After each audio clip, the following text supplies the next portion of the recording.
এবং বিরোধী দলীয় রাজনৈতিক দলগুলো দীর্ঘ 17 বছরের দীর্ঘ মামলা হামলা শিকার, নির্যাতনের শিকার, এখানে এমন কেউ নেই, একাধিক মামলার আসামি নেই। আমার মতো পা বাংলা এখানে অনেকে আছে। এই আওয়ামী লীগের শাসনে সবচেয়ে বেশি আমরা নির্যাতিত হয়েছি। আপনারা দেখেছেন যেই ছাত্র জনতার বিপ্লবের মাধ্যমে এই আয়নাগরের মালিক, বাংলাদেশের বিচার হত্যার আসামি, বাংলাদেশের হেফাজত ইসলামের যে সংগঠন রয়েছে শেখ হাসিনা, এই স্বৈরাচার হাসিনার পেটুয়া বাহিনী দালালেরা এখনো বাংলাদেশের বিভিন্ন জায়গায় বিস্তার করতেছে। আর এই পরিপ্রেক্ষিতে আপনারা দেখেছেন বাংলাদেশের বর্তমান অন্তর্বর্তীকালীন সরকারের স্বরাষ্ট্র উপদেষ্টা হিসেবে তিনি দায়িত্ব রয়েছেন, তিনি মায়া কান্না করেন। আপনি যে মায়া কান্না করেন, আপনার বিবেক বলতে কিছু আছে?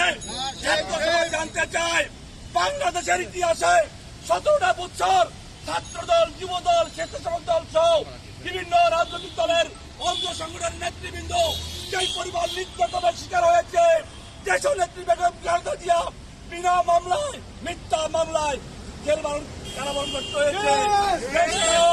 বাংলাদেশের 18 কোটি মানুষের তরুণদের আইডল দেশ নায়ক তারেক রহমান নির্বাচনে আছে আওয়ামী লীগের প্রতিষ্ঠার কারণে। আপনার কাছে মায়া কান্না মনে হয়, আপনি আওয়ামী লীগকে আবার নতুন করে ঘুরে দাঁড়ানোর জন্য স্বপ্ন দেখান।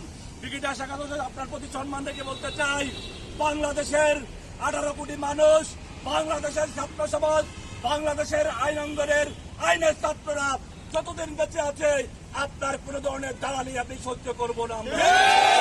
অবিলম্বে বাংলাদেশ জাতীয়তাবাদী আইন ছাত্র ফোরাম কেন্দ্রীয় সংসদের পক্ষ থেকে বাংলাদেশ বর্তমান অন্তর্বর্তীকালীন সরকারের স্বরাষ্ট্র উপদেষ্টার পদত্যাগ দাবি করছি।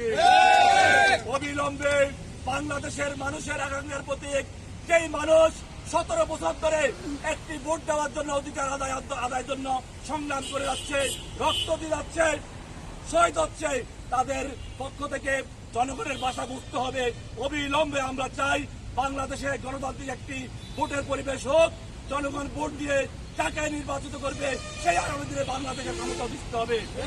সবাইকে ধন্যবাদ জানিয়ে আমাদের দেশ নেত্রী বেগম খালেদা জিয়া অসুস্থ, ওনার শারীরিক সুস্থতা কামনা করে অবিলম্বে তারেক রহমান বাংলাদেশের মাটিতে ফিরে আসবে সে আশা প্রত্যাশা ব্যক্ত করে আমি আমার বক্তব্য শেষ করছি।